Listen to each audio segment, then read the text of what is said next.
Welcome right here. Do you accept God as your creator? I'm an atheist. Can you tell me why? Yeah, I just haven't been convinced that any God is true. I had a What question about what what what convinced you that the not God world is true? um something like, I don't know, the property set that a God would have, and like my expected world that God would actualize Well, being incongruent. that's a performative contradiction what you just said, and here's why. Okay, in order to make that statement, you have to have background information. Mm-hmm. So I'm going to ask you a very simple question. It's not a trick question. Can God be known if God decides or purposes not to be known? I would say no. Okay. Are you in such an environment where God has made himself known? I would also say no. Okay, then you're not in a position to say what is or is not compatible with God, because God would be entirely unknown to you. So you're not in a position to say what is or is incompatible with God's nature. Okay, yeah, that makes sense. My questions were about the prompts that were on here before, the first and third one. So now you no longer have a basis for your atheism. Okay, that's fine. Good. Do you have any other rational grounds that God does not exist? Well, no, but my question was about God being the only possible one, and then science in the Bible. So do you, hold on a second, we'll get to that in a second. Okay. So do you now accept that God is and that he's revealed himself in creation? No, but that would just to align with what your question was earlier. What is your rational defense that there is no God? Yeah, the revelation through like how the world is built. I wasn't created with revelation. Okay, in order to have revelation, you have to have one intentional state communicating to another. What's the first intentional state? The fact that there is like an external world. No, you're not getting it. Okay. Maybe I'm not. Does the moon engage in communication with you? No. Okay. Well, then if the world around you is not intentional, then you can't talk about revelation.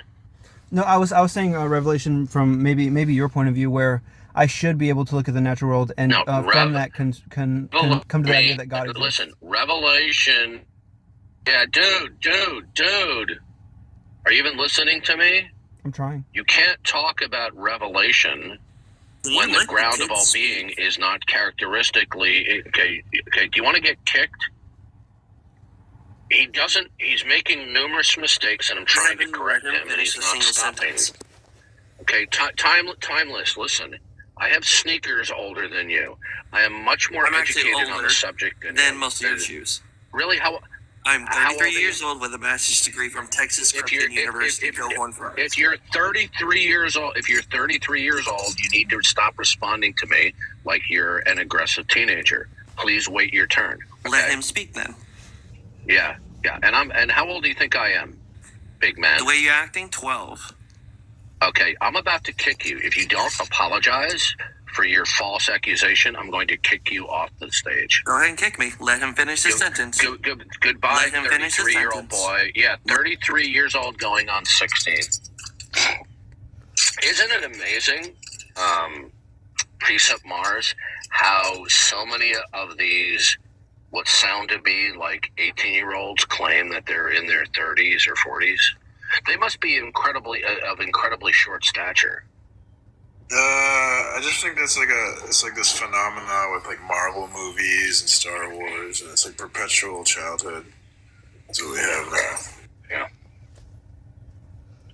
Yeah. So I was just trying to use revelation in a way that I think that you guys might use it. You're asking me questions. I'm trying to explain something to you, and you just keep on going on and on and on. All right. You cannot invoke revelation unless you have one intentional state communicating with another intentional state. There's no revelation. Okay. I mean that makes sense. Let me give you an example. Suppose there is a paper manufacturing company and it's spitting out pages of paper, and there's an accident with one of their pipelines, and it starts spurting little spots of ink onto the paper. And then after it's all done and over, the paper is collected with all the pigment on the paper. Do the spots on the paper represent revelation? No, because there was an unintentional state that allowed them to be there. Right, that's right. So you can't talk about revelation when you don't have one intentional state communicating to another. Oh, I thought that you were implying that nature was an intentional state. No, I'm saying that God has constructed the world in such a way as it to be communicative and revelatory of himself. Right. So would that wait? What about what I said? Isn't the same as that? Nature is an intentional state. No, nature is not an intentional state, sir. If you're talking about naturalism, are you talking about the framework of creationism or naturalism? Creationism. Okay, nature would be an intentional state, right? No. Nature would be a way that God employs revelation. Intentionally? It would be are you going to listen? I'm trying to explain to you. Okay? Right. That an intentional state refers to the entity in question, that it characteristically is an agent and has intentions. Mm-hmm. Okay? Yeah. So that we use a non-agent state of affairs to communicate something from one intentional state to another, the means by which is communicated itself is not an intentional state. Okay. Do you know what smoke signals are? When Indians would send smoke signals to each other, it's like a way of communication. Okay. Right. So smoke signals aren't characteristically an intentional state. They are the product of an intentional state, namely certain Indians that are trying to communicate to another. But the smoke itself is not an intentional state. Okay, yeah. Can I ask you a question to make sure I understand? Yep. Okay, so you're saying something along the lines of, and correct me, I don't want to misinterpret. God intended to create the state of affairs. However, the consequences and the present results are just stemming from that original intention and aren't themselves intentional states. You're not in a position to make such a statement. No, I'm asking you. You've already conceded. God has created the world that we're in to be a part of and to facilitate his overall plan of creation and redemptive history. Right. So I'm just asking, did I understand what you're saying by that? Or did I get it wrong? Not the way that you expressed it. I gave an answer that the world around. Are you recovering from the flu? I don't think so. I mean, I think I'm speaking to you. Yeah, no, that's fine. It's just they're like these concepts. By the way, you're an atheist, right? Yeah. That's right. Okay, is your atheism right now rational? Yeah, I would say so. Good. What's the rational basis that there is no God? That I believe what I have most reasons to believe, and the conclusion of my belief system is that I'm not yet convinced that God is true. Okay, that's a non sequitur. It doesn't logically and necessarily follow, because you have a particular mental state, therefore God doesn't exist. But it's a non sequitur. My mental state would explain what I'm convinced of. How old are you? 29. Okay, well, this is sad because I thought you were going to say like you were 16 or 17, right? So I explained to you why what you said is a non sequitur, and you basically ignored what I've said to you the way children do. Okay? Oh, no, I wasn't trying to ignore it. Listen to me. Okay, let me ask you. Look, I'm trying to explain to you. Yeah. Telling me that God does not exist because you're unconvinced is a logical non sequitur. Do you understand? I understand that if I was saying that, yes, but I'm just saying that I don't believe that God exists. No, that is okay. But now what you're attempting to do is you're doing the typical shape shifting. You're going from the denial of God to, oh, I have a lack of belief in God. And this is a tactic that people pull all the time when they have no recourse to a cogent defeater for God. So you're shape-shifting from the proposition that there is no God to, I have no positive acceptance of God. So the proposition that there is no God is not the same proposition as I have no mental acceptance of God.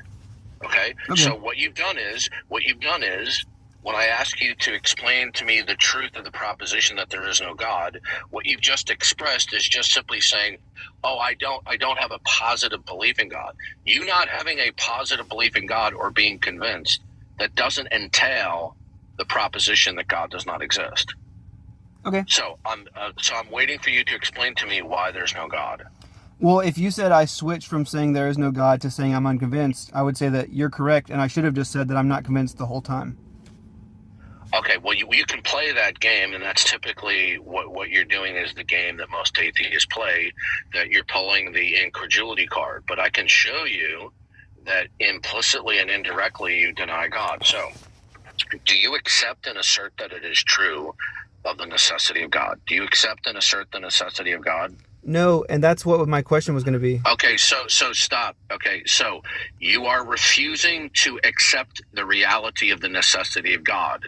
And such a mindset is an implicit and an indirect de facto denial of God, and there's no way for you to circumvent this. So your position actually entails the denial of God, although you're verbally identifying that you're not denying God, but in fact you are denying God. So are we clear?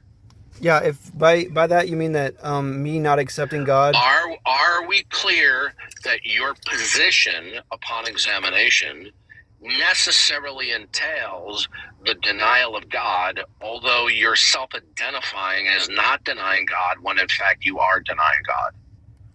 I agree that it's going to be a true dichotomy that I Sir, are we assert God or clear not. that you can no longer listen to me? Your laminated incredulity card is null and void. It expired a long time ago. So you can no longer pull the incredulity card. You see, you guys are like clockwork. You start off denying the existence of God. Then when I question you on the grounds that there is no God, you fail miserably. And then when you fail miserably, you go, I was struck with amnesia, but now it comes all back to me. I'm not denying God. I'm just unconvinced. You guys are like clockwork. Okay. Do you know how many times I've heard this song and dance? But I just showed you through a logical analysis that your refusal, for whatever reason, to accept the necessity of God constitutes the denial of God. And that's not something that you're going to be able to defeat. So your position actually entails the denial of God in spite of your self-identifying labels. Okay. So I want you to explain to me why there's no God. Yep. Okay. I mean, that's fine if you want me to take this. So, if the Christian God wanted to reveal himself to me. We're not talking about, sir, right now, we're not talking about my model of reality. We're talking about your model of reality. Your model of reality is there is no creator. Okay. I want you to explain to me why there's no creator. Because I think that the universe is past eternal, and I don't think there are any contradictions that arise because of that. Oh, okay. So here's the problem. Mm-hmm. So believing something makes it true? No. Okay, so all you just simply told me is that you believe that the universe is past eternal. Mm-hmm. True. Yeah, but I'm justified in believing that because it's logically possible, and I have no good defeaters. Okay, sir, listen to me. The fact that there isn't a defeater. Okay, do you know what a performative contradiction is? It's something that's contradictory by action or something. Is that right? Yes. A performative contradiction is the assertion of a proposition or a statement that is in some way self-referential, either by its internal content or that the background information needed to instantiate the proposition is not accessible. So your position that the universe is past eternal is a performative contradiction because you don't have background information to ground that that's the case. Oh, I wouldn't say and telling me that there's no... Oh, what's your background information to assert that anything's eternal? My background information would be that everything that's ever happened to me and anyone that I know had an antecedent condition. That's begging the question. Okay, how? That's an inductive fallacy. Okay, how? You know what begging the question and an inductive fallacy is? I know what begging the question is. It's like assuming Well, that what you're saying is because myself and others have experienced past consistencies, therefore it continues infinitely from the past. That doesn't logically follow. That's begging the question. Oh, that's right. That's like me saying I traveled the world and went to every country, and every swan that I saw was white. Therefore, all swans are white. Is that a valid form of reasoning? No, it's a black swan fallacy. But the difference, right. the difference, and you're committing the same fallacy. I would say I'm not, but I can explain. Dude, if you're fucking 29. Act like a 29-year-old, not a motor mouth impulsive teenager.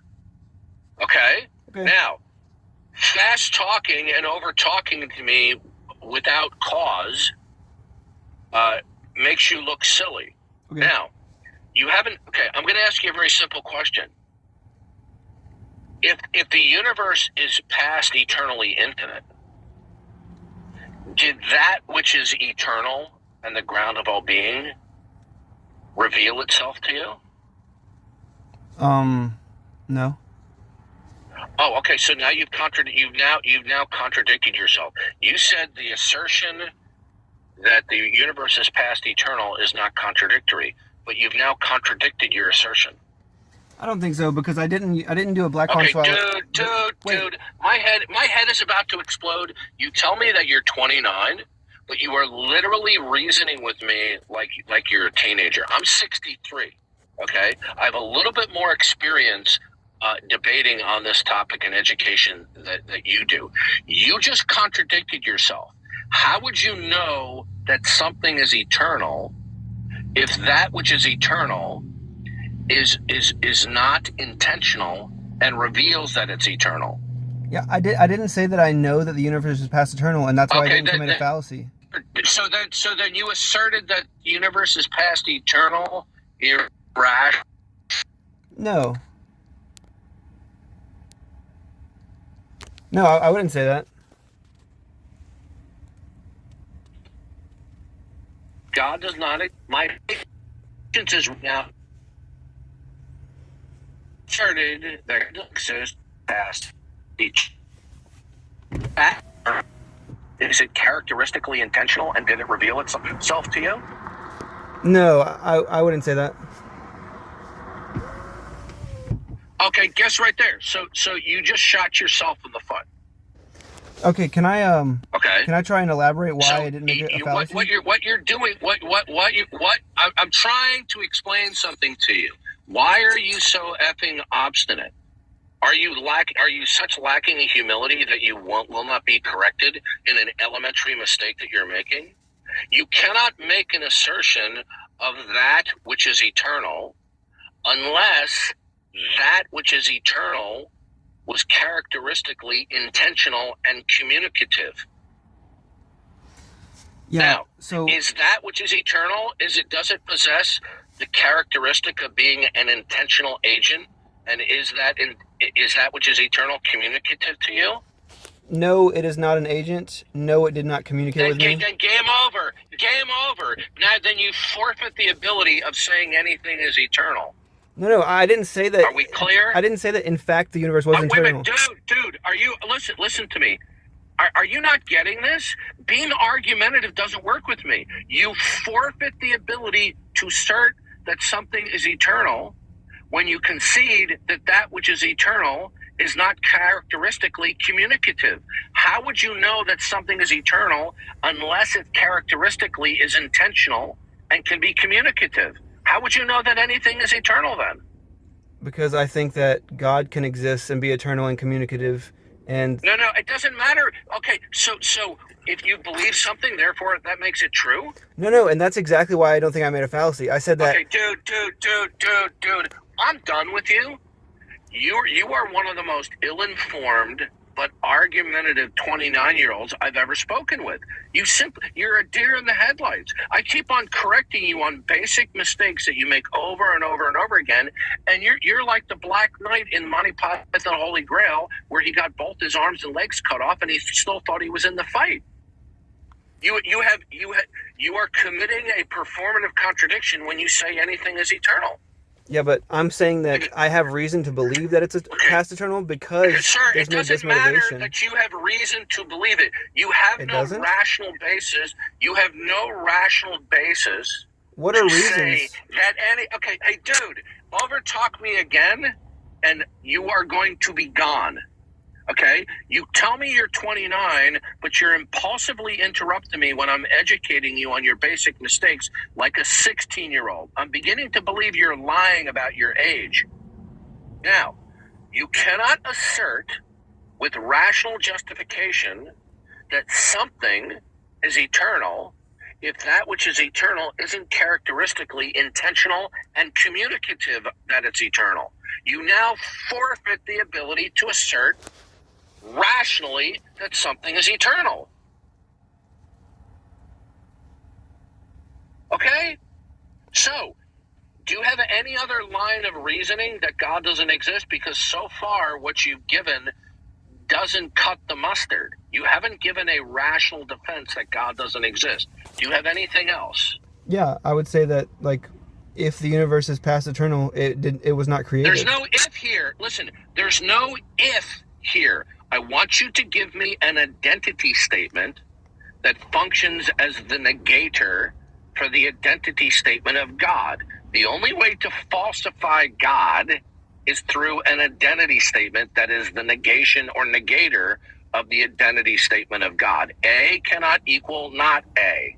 So when you say that God does not exist, what is your rationally defensible identity statement that functions as the negator for God? I would say that a creator can't be not a creator. And if the universe wasn't created, then it didn't have a creator. Hold on a second. You're telling me you're 29. That's right. Do you realize what you said was colossally stupid? No, I think that what I said was the law of non-contradiction. All right, okay. You're telling me you're 29. I didn't even get my questions off, but that's okay. Whatever. Maybe Tom Rabbit will like that.